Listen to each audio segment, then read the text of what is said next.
ओम नमः शिवाय। प्रिय ज्योतिष प्रेमियों, आइए देवगुरु बृहस्पति के मकर लगन में अथवा मकर राशि यदि आपकी है तो उसके लिए नवम से लेकर द्वादश भाव में स्थित होने का फल क्या होगा। मकर राशि से स्थित होने का क्यों बोला? क्योंकि चंद्र कुंडली भी ठीक उसी प्रकार से देखी जाती है जैसे लग्न कुंडली। तो चंद्रमा को लग्न मान लेते हैं और वहाँ से गुरु की पोजीशन को देखेंगे। तो यदि यहाँ चंद्रमा होगा मकर राशि में तो यहाँ से ये 9, 10, 11 और 12 होगा और ये हर ग्रह के लिए किया जाता है। और लग्न से जो फल आता है वो सर्वोत्तम है। उसके बाद चंद्र से जो फल आता है थोड़ा सा लो कैटेगरी का है, लेकिन वो भी काउंट किया जाता है। और उसके बाद सूर्य से भी इसी प्रकार से देखते हैं और तीनों का एवरेज लेते हैं, वो सटीक फलादेश होता है। परंतु लग्न सर्वोपरि। आइए, तो यहाँ से गुरु नवम भाव में स्थित हैं तो क्या फल करेंगे। तो हम जानते हैं कि गुरु इस भाव के कारक भी हैं, तो क्या कारको भाव नासाय लगा दे? जी नहीं, गुरु को लग्न, पंचम और नवम सर्वाधिक प्रिय। ठीक है, यह स्थान हानि करोति जीवे पाप प्रभावे वाला सूत्र लगाते हैं और चूंकि ये दुस्थानाधिपति भी रखते हैं तो इस स्थिति में इसके फल को थोड़ा सा हमको वो सूक्ष्मता से समझना होगा। तो दुस्थानाधिपति होने के नाते पिता से मतभेद हो सकते हैं और यदि पाप प्रभाव हो गया तो पिता से मतभेद बड़े पैमाने पे हो सकते हैं। अदरवाइज जातक का पिता अच्छा होगा, जातक के पिता से बनेगी, जातक भाग्यशाली होगा और गुरु के दशाओं में जातक का भाग्योदय होगा, जातक नित्य नवीन ऊंचाइयों को प्राप्त करेगा। भाग्योदय होगा तो प्रमोशन भी हो सकता है, इच्छित वस्तुओं की प्राप्ति हो सकती है, इसे भाग्योदय समझेंगे। दूसरा,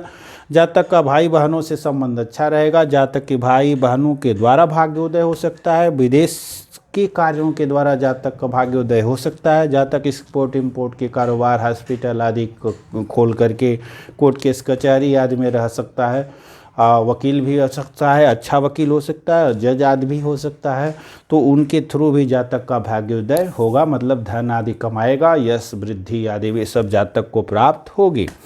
दूसरी चीज़, जातक धार्मिक भी होगा, जातक उच्च शिक्षा भी प्राप्त करेगा, जातक के पूर्व पुण्य भी अच्छे होंगे, जातक को संतान की प्राप्ति भी होगी, जातक की संतान भी अच्छी होगी, जातक निवेश करेगा तो उसका भी लाभ प्राप्त होगा, जातक का व्यक्तित्व भी सुंदर होगा, अच्छा होगा, विचारवान होगा जातक, तो अच्छा ही फल है। हाँ, यदि अब वो पहले कहा कि पाप प्रभाव है तो थोड़ा सा जो है भाग्योदय में विलंब हो सकता है और पिता से मतभेद हो सकता है, अदरवाइज अच्छा ही। अब दशम में लेके आते हैं मकर लगन में पुनः ये दशम, तो यहाँ से देखिए एकादश है और यहाँ से अष्टम हो गया, अर्थात भाई बहनों के लिए अच्छा नहीं है। पराक्रम का और शत्रु राशि में भी है, दशम में है पर केंद्र में है और बलवान होता है। तो केंद्र में है, बलवान है, इसकी दृष्टियाँ पड़ेगी धन भाव पे, इसकी दृष्टियाँ पड़ेगी चतुर्थ भाव पे, इसकी दृष्टियाँ पड़ेंगी यहाँ से छठे भाव पे। दृष्टियों को इस प्रकार से यदि बना लें तो ये बड़ा अच्छी पोजीशन है। दृष्टियाँ गुरु की दृष्टियों में अमृत है, केंद्र में है तो 1.25 लाख दोषों का समन करने वाली कहावत भी है। अर्थात गुरु शुभ ग्रह हो करके केंद्र में है तो निश्चित तौर पे ये दोषों का समन करता है, भले ही ये द्वादश और तृतीय नामक अशुभ भावों का स्वामी भी हो। तो क्या होगा, जातक के कर्म अच्छे होंगे, जातक कुटुंबों का सुख प्राप्त होगा, वाणी जातक की मीठी होगी, अच्छी होगी, अच्छे भोजन भी प्राप्त होंगे, मुखाकृति भी जातक की सुंदर होगी, जातक तार्किक वाणी विचार युक्त वाणी बोलेगा, जातक को भूमि भवन वाहन का सुख प्राप्त होगा, जातक को माता का सुख प्राप्त होगा, जातक माता से अधिक लगाव रखेगा, जातक को जब चाहिए तब इसे ऋण की प्राप्ति हो जाएगी।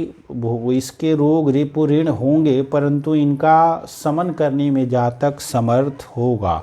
जातक को विदेशों से भी लाभ प्राप्त हो सकता है, जातक कोर्ट केस कचहरी आदि के कामों से भी लाभ ले सकता है, हॉस्पिटल आदि के कार्यों से भी जातक लाभ ले सकता है।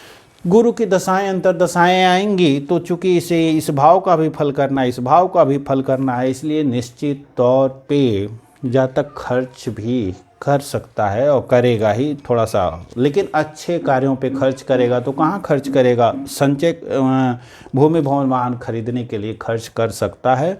और बहुत अधिक जब खर्चा होगा, भूमि भवन वाहन पे भी खर्चा होगा, तो इस लग्न को कोई बहुत अधिक सुख की अनुभूति नहीं होगी।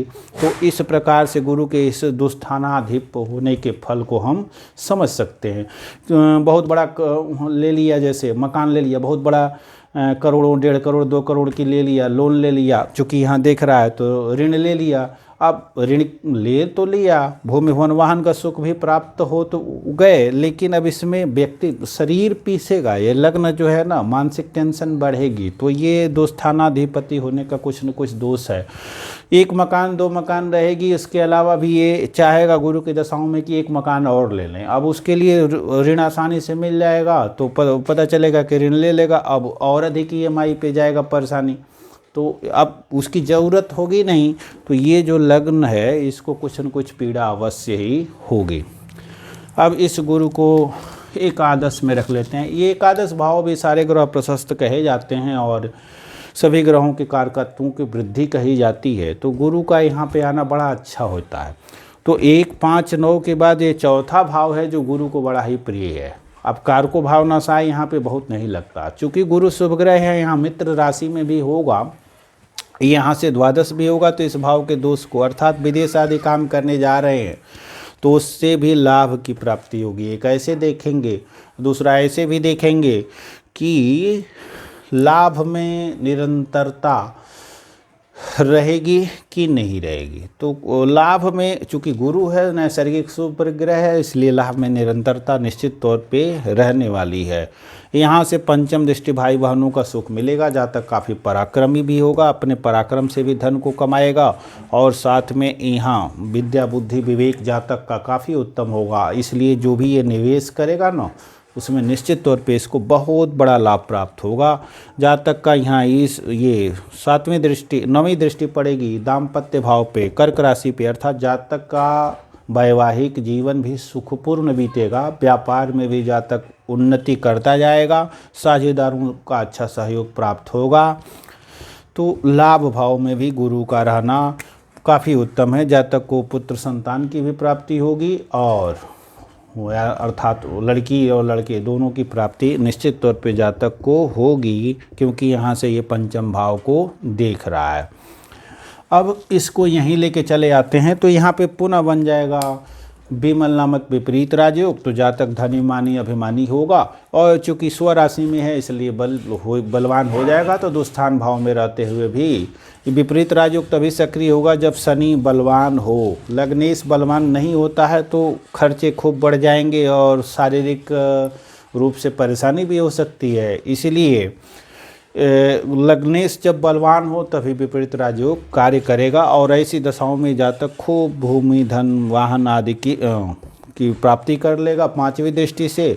और उसके बाद से यहाँ रोग रिपु ऋण भी इसके पास होंगे, लेकिन अंततः इनका ये शमन करने में समर्थ हो जाएगा। शोध कार्यों में जातक का काफ़ी मन लगेगा, और जातक बहुत ही बड़ा आध्यात्मिक व्यक्ति भी होगा, और मृत्यु के उपरांत जातक मोक्ष की भी उपलब्धि कर सकता है। सहज में इसका प्राण निकल जाएगा, प्राण निकलने में इसको कष्ट नहीं होंगे, उसके बाद उत्तम लोगों की प्राप्ति भी हो जाएगी। तो इस विपरीत राजयोग का फल है, परंतु पराक्रम का समुचित लाभ नहीं मिलेगा, और भाई बहनों से कुछ न कुछ परेशानी रहेगी, या भाई बहनों के कारण खर्च अधिक होगा, और भाई बहनों से कुछ अनबन रह सकती है। पराक्रम भंगी योगी से कहते हैं। दुस्थान भाव में चले जाना पराक्रम भाव के स्वामी का। इस दूसरी जब आएगी यहाँ से विपरीत राजयोग में है, परंतु यदि शुक्र अच्छी पोजीशन में नहीं रहा और इस भाव में पाप ग्रह युक्त हो गए, अर्थात यहीं बैठ गए या पाप ग्रहों ने देख लिया, तो संतान प्राप्ति में यह गुरु सपोर्ट नहीं कर पाएगा, और परेशानी संतान प्राप्ति को लेकर के होगी, लेकिन धन प्राप्ति को लेकर नहीं होगी। और राजयोग अर्थात पद प्रतिष्ठा आदि प्राप्ति में कोई विशेष परेशानी नहीं होगी, जातक ठीक ठाक से आगे बढ़ जाएगा। तो डिस्क्रिप्शन में जाएं, अन्य भी वीडियो होगी, चैनल प्लेलिस्ट है, उसे खोल के देख सकते हैं, लाभ ले सकते हैं। बहुत बहुत धन्यवाद। चैनल को सब्सक्राइब कर लें।